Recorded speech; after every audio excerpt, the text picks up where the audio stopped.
Everybody. Welcome to your Module 6 overview video. I have a little bit of my voice back. It actually came back for like a week, and then yesterday it wanted to start going out again. So having trouble staying healthy, but anyways, counting my blessings and continue to move forward. So I'm joining you from the inside of my director's car in Brunswick, Georgia, as she teaches one component of the TTCTs, and I will head back in there in a moment. But I wanted to get this video out to you guys sooner rather than later. So here in Module 6, you're going to be looking at multiple intelligences and parallel curriculum model.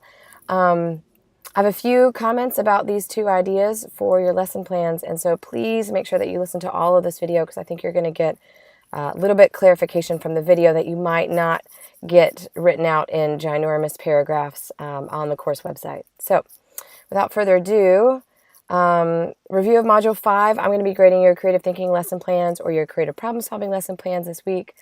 Thank you for those who work diligently to turn them in on time. I really appreciate that.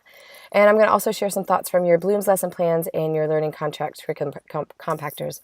Overall, Bloom's lesson plans were really good. Like for many of you, I could see either the progression of how different thinking skills were being incorporated into your lesson. You know, kind of starting from the basic understanding to more of the higher order thinking, the evaluating, and the creating. And then for those of you where it wasn't really progression, you at least noted on which days you work with different thinking skills. And I think that that's also great. You don't always have to think of them in this very linear fashion because oftentimes they don't really come in that linear fashion. So with that, with the curriculum compactors and even the Bloom's taxonomy and all of these lessons that you're going to be working on in the instructional unit plan that you're going to be working on, I really want to encourage you to not think about differentiating for gifted learners as adding extra work, as not completing everything else that all of the regular ed, if you want to call them that, the other students complete, and then since they finish quickly, they get to do this extra thing. It's usually what we typically often relate to really quickly as teachers because gifted learners do learn quickly, and then you're trying to fill that extra space, that extra time. Instead of reading, I mean, it all just depends on what it is, but I'm not going to have some students do 10 math problems and the gifted students do 20 math problems just because they can. To me, if a gifted student can do 5 math problems correctly, they could probably do 50 math problems correctly. Can I find something different to give them in place of something else?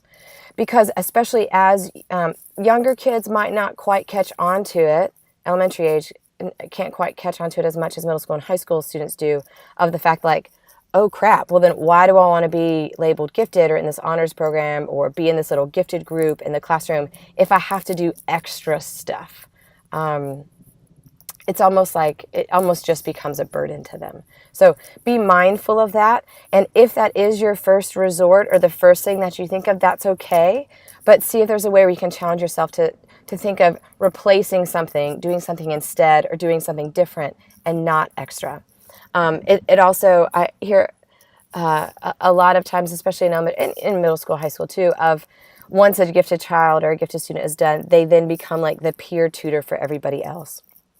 And while that may be appropriate in some situations, I don't think it's useful as a continual strategy to use throughout your class. I mean, if a student needs to work on social skills, I get that, but it's we want to also help them reach their full potential in the learning of the content and the curriculum, and not just to also use them as like our teacher's aid. So that is a practice that happens often, but I think when folks start to go through a gift endorsement program or they start to do more studying of gift education, they start to realize that that might not be the best teaching practice for teaching gifted learners. So a few thoughts on the curriculum compactor. A lot of you guys did a fantastic job with it. Some of you I've asked you to like resubmit it or to fix something, and that's just because I need to understand that you understand what the compactor's for. And so if you didn't read the material, if you didn't read through the chapter or you didn't look at those extra resources and little like case studies of the 3 different filled out curriculum compactors, make sure you go back and review those because there's some helpful information there. But essentially with your curriculum compactor, your first column is you're just talking about the area of the curriculum or the objectives that you're going to be considering for compacting. So this is like the lesson plan or the unit of study that might be that you think can be compacted. We think compacting, like when you compact something, you take something big and you make it really small, right? So the second column is figuring out, what am I going to do to figure out if this child needs their curriculum to be compacted? Like, is it going to take this gifted student 6 weeks to learn this material that it usually takes students 6 weeks to learn? Maybe not. Maybe it's just going to take that child 2 weeks to learn the material, because they can learn it so fast that you can just kind of pack it in. You don't have to give as many examples. They don't have to do as much practice. They just get it right from the start. And then what are you going to do with those remaining 4 weeks? Like, you've compacted and pressed the curriculum into 2 weeks for that person, for that student. What are you going to do with the remaining 4? So that's what the whole idea of the curriculum compactor is. So going back over it, the first column is for objectives. The second column is, what are you going to do to be able to document or provide evidence that this child needs that compacting? So some of you do a practice of pretest. So, do they score an 85% and 90% on the pretest? I'm going to assume they pretty much know that curriculum, fill in the gaps, maybe like for a day, and then do something else for the rest of that unit. Some of you have this way of just kind of knowing the child and already knowing that this child knows everything. I do recommend somehow finding a way to assess or document, just so that to kind of save your butts. Find something, whether it is you just give that child the test one day after school and see how they do, that kind of a thing. The third column is, what are the activities that you're going to do in place of all that time they would be spending on the other curriculum, on the regular curriculum. So it can be enrichment. It can be something that takes them deeper or enriches them in the content area. I'm going to give a shout out to John Arnold, who did a fantastic job with his social studies classroom of listing the objectives. I think the child either already knew all the material or there was a certain score in a pretest. And instead of working on that unit in Georgia Studies, he had them work on a project that then was going to be submitted to the Georgia Studies Social Studies Fair. And so that's something in place of all the traditional, perhaps lectures or activities or assignments that child would be doing. They're doing something else that's more of an enrichment. Acceleration is often used in classes that might be a little bit more linear. So I do a lot of acceleration with mathematics, that if the child can, if the student can cover all of Unit 3 in 2 weeks, then I'm just going to start that kid on Unit 4 the next day. I'm not really going to take them deeper into Unit 3. And I found that as an easier practice for me. And I know it's different in different schools and different districts, but to accelerate, to quicken the pace at which they progress through the material. And that way, maybe that last month, instead of working on the other stuff, they're doing a culminating project, or they're even starting on the next math curriculum that's for next year. And so think of it that way. Objectives in the first column. What are you going to do to document that this child needs compacting? That third column is, what are you going to do in place of? Different, right? What's going to be different? Not what are you adding, what's going to be extra. Okay, off my little soapbox there. Curriculum Compactor is great. It's a fantastic, fantastic tool. And you might be able to, if you like it or want to challenge yourself, you can also incorporate it into your instructional unit plan, which we'll talk about towards the end. So for Module 6, this is due March 20th. That's a Tuesday after spring break. So you have all of spring break. I mean, I don't really want you working on spring break. You don't have, that's not what I want you to do, but just remind you of when that due date is. For this week, there's very little reading and preparation, but you have to submit your last 2 model lesson plans, okay? In order to give yourself time to also implement them when you get back from spring break, if you want that extra exemplary point. So originally, it was planned for you to complete a lesson plan with multiple intelligences and a parallel curriculum model lesson plan. Neither of those two are really anything about lesson planning or somewhat differentiation. And so to me, it's a little awkward for a middle school, high school teacher to try to incorporate all of the different multiple intelligences into one lesson plan. To me, as a math teacher, I get really confused with that. So if for some reason you're like, oh yeah, I can totally rock incorporating multiple intelligences into a lesson plan, then by all means go for it. But if you're like, oh my gosh, I have no idea how, and that's not practical for me, I'm going to give you some other options. So I'll discuss a little bit of the parallel curriculum model to begin with, but really the parallel curriculum model is like a whole model for curriculum.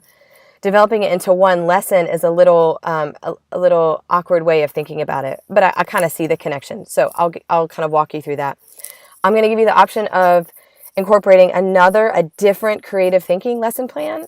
So of all the creative strategies that you covered back in Module 5, because there were a bunch, maybe there were more that you thought would be interesting or challenging or useful. So just do another one of those. To me, you can't have enough creative thinking because we just don't do a lot of it. And the fourth one is I'm going to talk about, I'm just kind of make it up. I mean, it's just grouping strategies. So how to help encourage you to think of, maybe there's a way where you can group students in your class in order to help facilitate an easier process of differentiation. So I'll go through those in just a moment. You can use your own template for any of these lesson plans. There is a template provided for multiple intelligences and the PCM, the parallel curriculum model. If they work for you, great. If they don't, just make sure that what you're submitting to me, if I'm not familiar with your content area, so if it's not math, I need to just be able to understand your process. So just, be nice or generous or highlight where you think I might need to direct my attention to where you're differentiating for those things. That would be really helpful.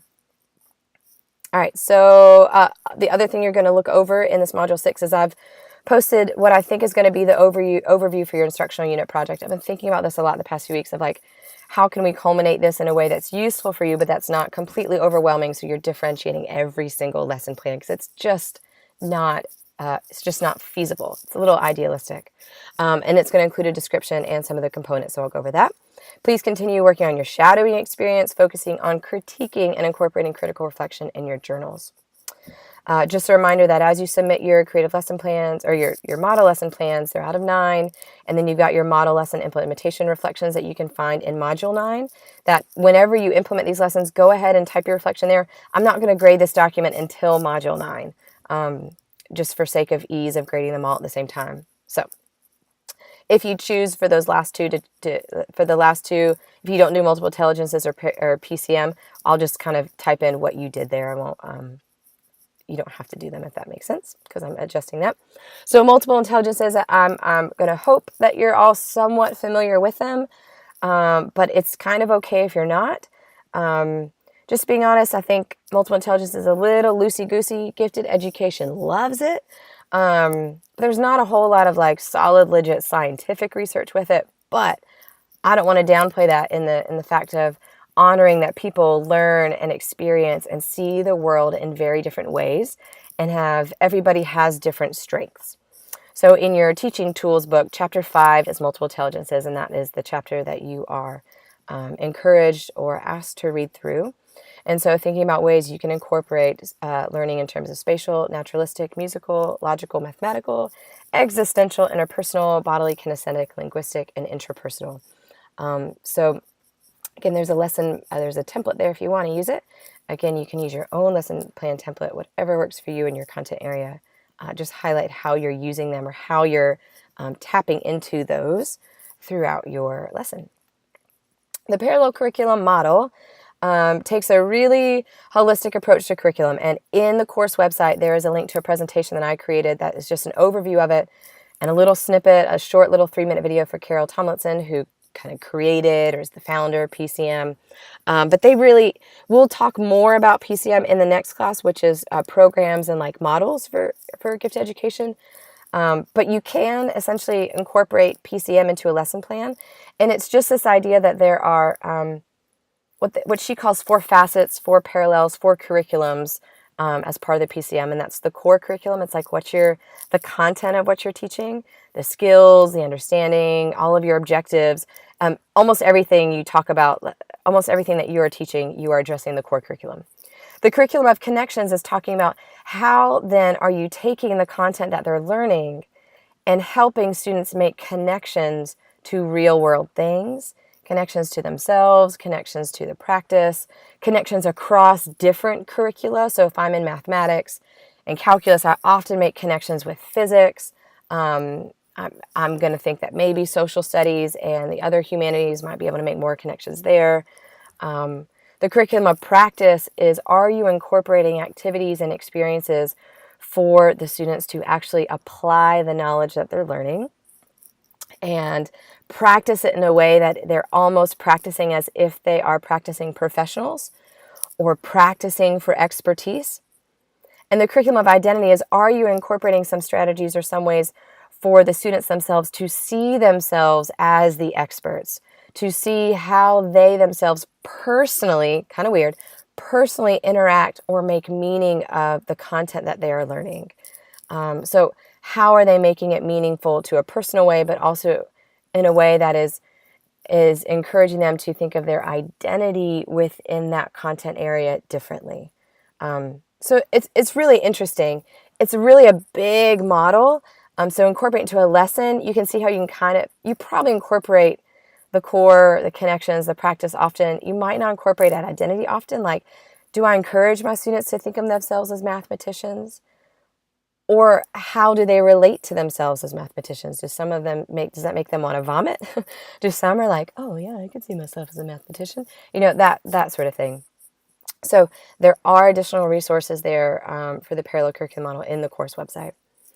Grouping strategies. I'm not going over creative thinking because that's just module 5. So just review module 5. But thinking a way in which you can start to group your students in ways to differentiate by content, product, process, or assessment. And so these are the 4 ways you can, well, there's actually 5. We talked about environment, but we know that it's not really feasible for us to like physically move students to different classrooms, although you can, and I would encourage you to do so sometimes, but whatever. So content, is there a way that you're actually having the students who are gifted or high achieving, who might not even be gifted identified, but can keeping them in that group just because they don't have that test score? I'm totally cool with that. That they're learning different content. Their content is more enriched. Their content is accelerated. These students have different objectives. They cover different concepts. Are you differentiating by product? So do they create a different thing? Are they working on different activities? It could even be a different worksheet. Like the outcome that the student has, a learning outcome is a little, like the physical outcome that they might produce is different. Process, is there a way where you can differentiate the learning process of the content? So it's kind of the idea like the end goal is the same. All the students end up at the same spot, but these students go in this route to that spot, and these students take this route to that spot. So thinking about in which way they learn that process differently. And for some, that might just be some students need that direct instruction, lecture, practice. Other students might need some more exploratory activities, but they're all working on the same objectives, just in different ways. The other way you can kind of think about differentiating by grouping is assessment. So assessing the gifted students differently or using different assessments. I wouldn't necessarily do something like grade them harder, because we don't want to make this, we still want to keep some equity in your practice, in your teaching instruction, but is there a way where it can still be slightly different, right? So that last option, because I think this is one that is most feasible in middle school and high school. I know the middle school does a lot of cluster grouping within your classes. So you've got a cluster of gifted students in with other honors students or accelerated students, or I hate the word regular students, where you do have this idea that you can create these small groups within your class. So that's how I think is a very practical, feasible way for middle school and high school teachers to provide differentiation. And you don't have to differentiate in all 4 of these at one time. Like one lesson plan doesn't need to differentiate content, product, process, and assessment. You can just pick one. And honestly, that's the most feasible. Just differentiate the content, the product, the process. Now that I think about it, if you differentiate content, your assessment is probably going to be different. So keep that in mind. Those 2 might go hand in hand, or maybe any of them go hand in hand with assessment. So again, that is using your own lesson plan template. But if you recall or want to navigate back to the Bloom's model example that I gave, how I had like my group A and group B is what I called them, and group B was kind of the gifted, high achieving, and I color coded those as blue, and they were just doing something different than the other students. You could sense that I had them kind of grouped in these little groups there. So that's an easy way to show me that your grouping is by color coding or labeling them group names or team names and that sort of thing. And I think that's it. I'm going to open the door because I'm sweating. Have a great rest of your week. Oh, that's kind of an old thing. There's no readings assigned for March 13th. That's spring break. Your Module 6 are going to be due March 20th, that Tuesday. Oh, I'm going to go over the instructional unit objectives. I'm going to pull up my webpage. Hopefully it doesn't down me because I don't have internet access out here. So on your course website, there is a link down at the bottom under Module 6 for your secondary instructional unit project, where I'm encouraging you to create an instructional unit that provides some differentiated lesson plans. And this document is probably still working. I have it's updated on the 6th. I updated it late last night. And I will absolutely notify you if I update this again, but I want you to start thinking as middle school, high school teachers of how to start differentiating either content or product or process or assessment. Now, we are going to be doing I'm finalizing those course 4 dates. I promise I am. And I will let you know of those as soon as I get them. You are going to be presenting your projects that last class period. And I'm going to leave this open to whether or not you want to do something like just one person presents to the whole group, or if we want to break into middle school and high school groups and we have 2 different sets of presentations going that will help facilitate, maybe it might be more practical, or if we want to group into content areas and present those that way. So just be thinking about that, and we'll kind of figure out what we want our last session to be when we get there. So there are a lot of words on this document, but I'm just trying to be descriptive in what I want. But I'm hoping that don't get intimidated by all of the words. Okay, so this is a 100-point project. The first thing that I'm going to want as part of this document, and there's no template. So you can just make it an outline, bulleted point, whatever works for you in your brain, or however you would use this in a practical sense. I want you to create it that way, and I'm going to adapt to figuring out how you kind of organize things, right? So I need you to have a unit overview, and that's 5 points, and that's just giving me the title of the unit, a 2 to 3 sentence description of the unit, and just write it so that your colleagues who might not be familiar with your subject area can understand it. So if you're social studies, just write it in a layman's term sort of way that I, as the math teacher, can be like, oh, okay, I know what he's talking about. The grade level, the approximate duration, so is it 2 weeks? Is it 2 months? And the instructional objectives that you're just copying and pasting from whatever your instructional objectives are. So that's really simple. Scope and sequence is 10 points. This is a very brief overview of each lesson in your unit. So for me, I'm thinking like Unit 6 of my AP Calculus. I had 8 lessons that were kind of some of them were kind of part 1 and part 2.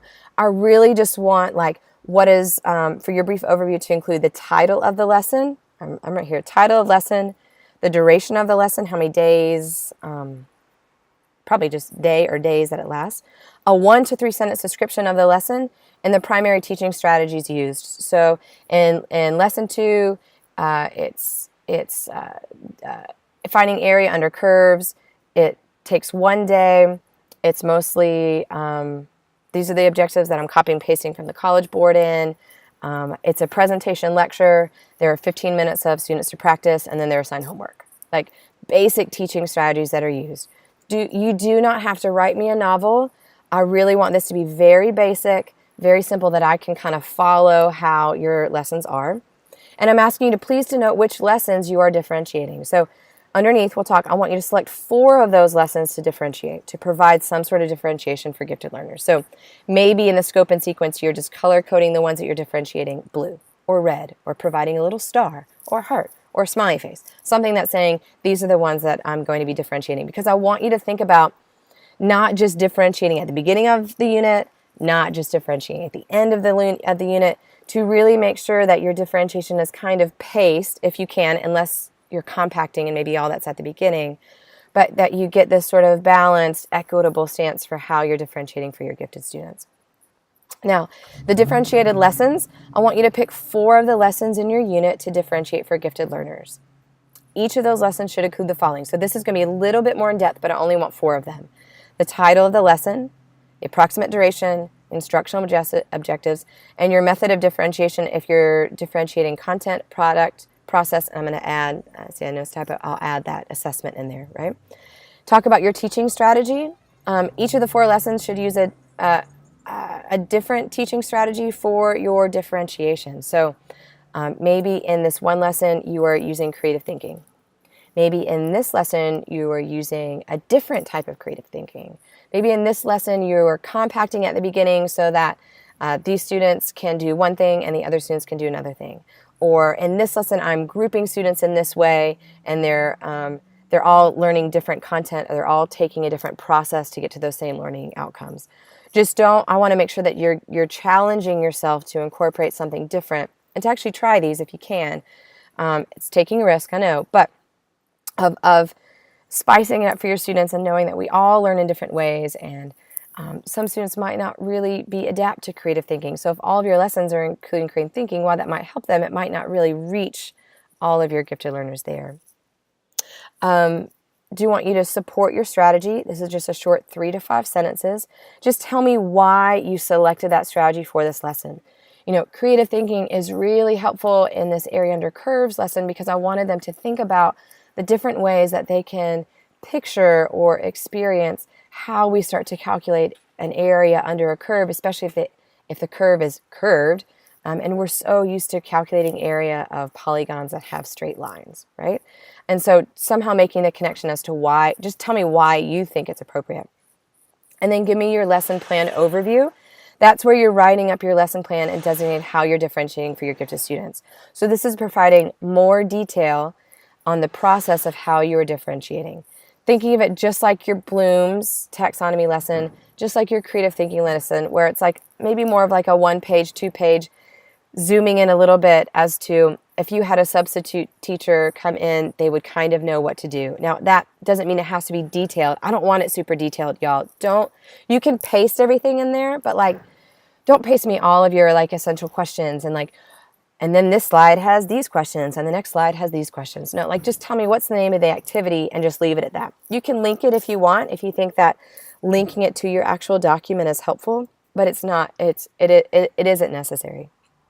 I've highlighted in blue. Please designate the ways in which you're differentiating by highlighting the text. I just said in blue. If you use a color, that's okay. This will help both of us see how your gifted students will be learning, producing, or doing something different than your other students. You can use whatever format of a lesson plan, works for you. And I said, please make sure that you're detailed enough that your description demonstrates your level of understanding. Now, I know that this lesson plan is a little vague. That's because we are all different levels and all different content areas, and I can't give you exactly what I want, but you should be able to demonstrate that you understand that with this lesson, this is how I'm differentiating for gifted students, and you can communicate that to me, right? A short list of the resources that's needed. So, I don't know, scissors, glue, area under curve worksheet, textbook, area under curve presentation. That's all I need for your list of resources. And then again, I wanted to reiterate, this is not a line-by-line detail of your lesson. This is a lesson overview, but zooming in enough that I can see that you understand how you're differentiating for your gifted students and in those ways. So think of it more as a summary. I'm thinking maybe a lesson plan spans 1 to 3 pages. 3 pages really max.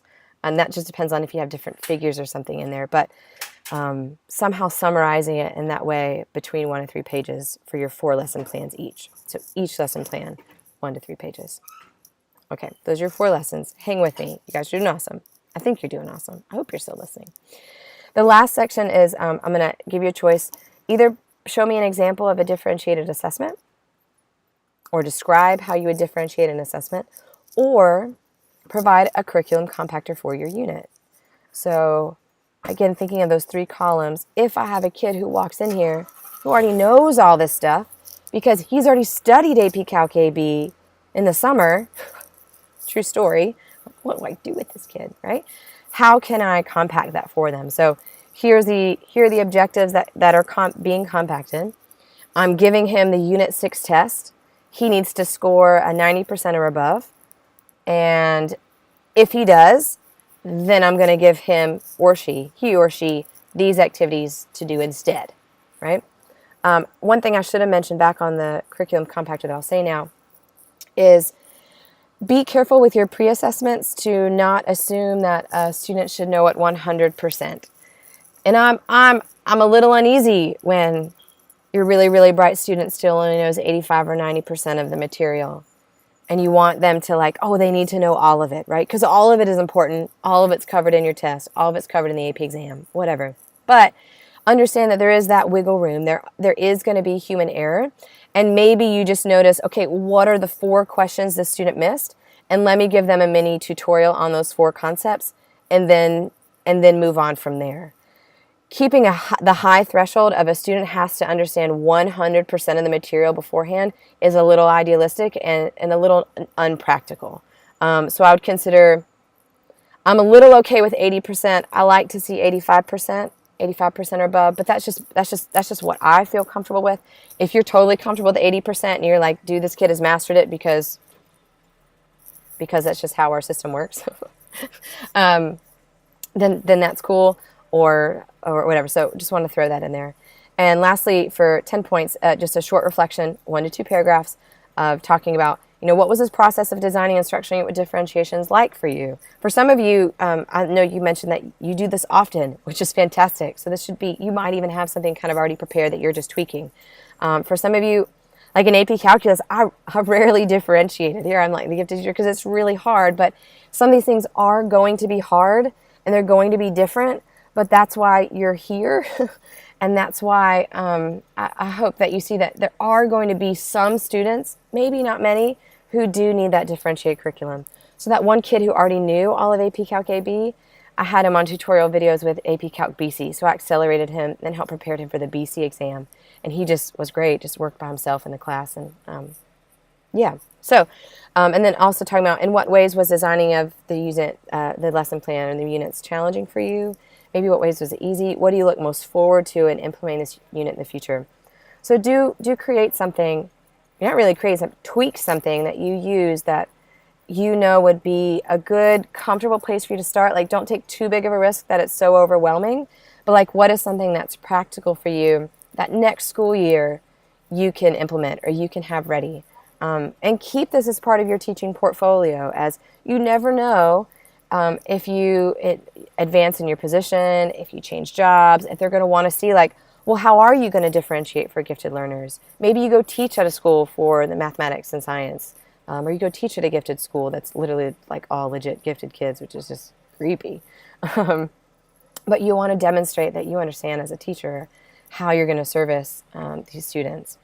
So be thinking about this. When we meet in person on the 27th, we're going to talk more about this. Please don't get frustrated. Please don't get overwhelmed. I am here to help you succeed. I am here to be flexible. I think 4 lessons out of a whole unit is really doable. And I think that that's practical. So without that, I'm going to end this long video. I hope you guys have a wonderful rest of your week, and I will see you in person on the 27th. But I'll send out another module overview video on the 20th. Take care.